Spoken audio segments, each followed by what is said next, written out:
go to the website. Now we will kind of just look at some of the features, how it works getting started, right? So we went through the TwoTone application in the tool. You can also see from the website, we have the documentation on TwoTone.io and GitHub as well.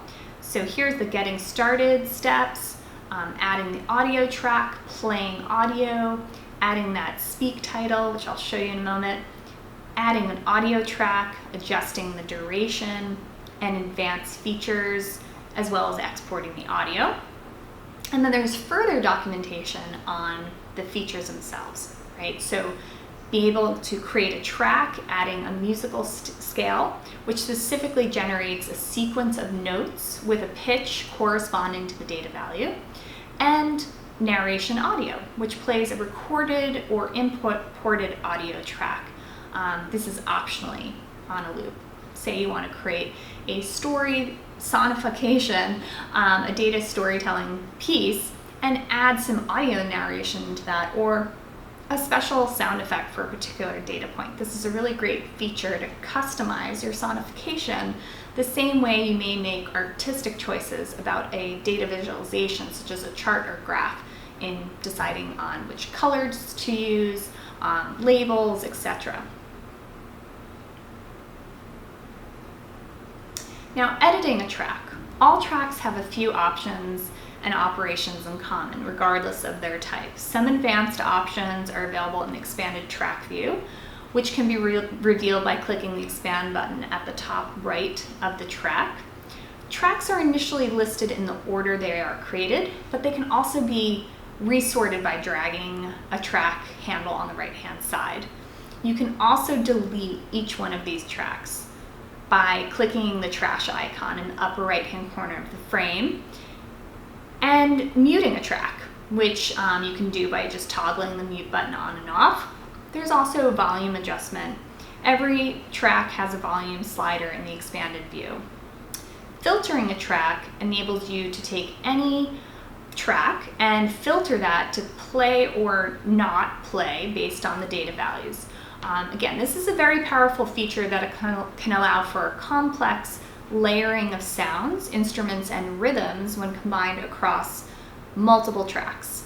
We'll show you some more examples in the tutorials that you can also follow along on your own, remix, and replicate. The filter controls are also in this expanded track view.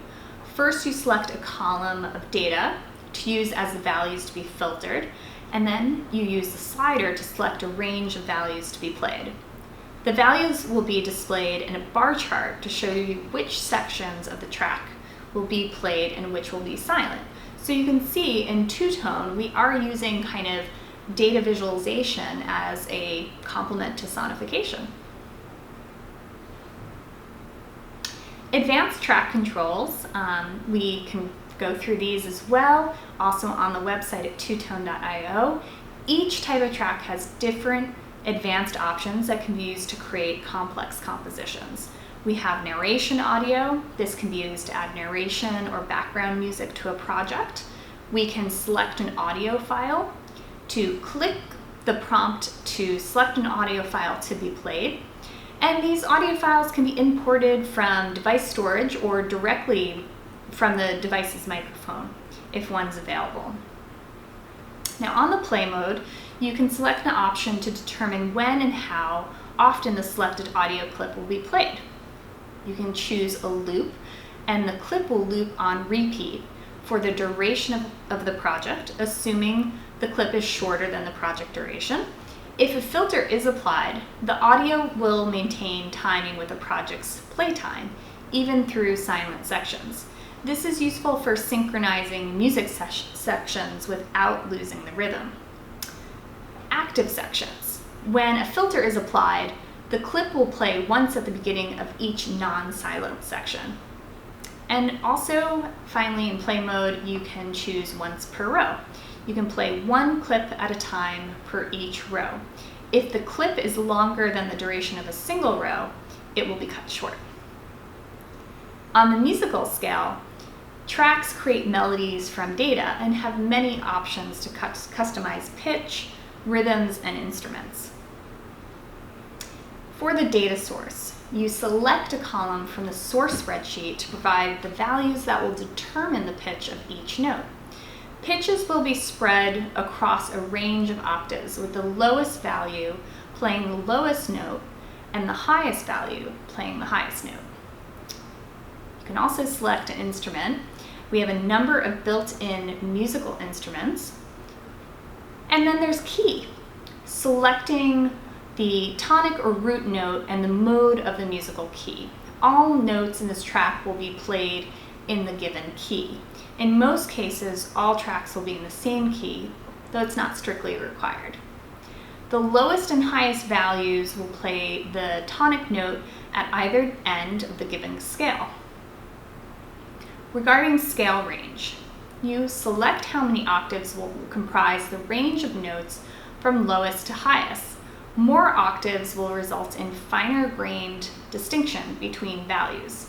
Fewer octaves will allow different tracks to represent different data at opposing ends of the scale, even using the same instrument, like playing left hand and right hand on a piano. Each instrument chosen will have a different maximum range of octaves depending on how high and low that instrument can play. The entire scale range can be shifted higher or lower within the range of the instrument's available scale. The default auto setting will place the selected scale range in the middle of the instrument scale. Track tempo. TwoTone plays one row of data per beat as specified in the global project duration setting. For example, a spreadsheet with 100 rows of data at 60 BPM will play one note for each row every second for 100 seconds, or 1 minute and 20 seconds. The track tempo setting is a multiplier of the global tempo that will play more than one note per row for that track, allowing for more complex rhythms. Regarding the arpeggio, when multiple notes are played in a row, this allows for an arpeggio of notes. So what kind of data can you use in TwoTone? TwoTone will accept spreadsheet files up to 20 megabytes in size and 2,000 rows of data. The formats supported are XLS, XLSX, CSV, and ODS. You can drag and drop files directly into the browser window.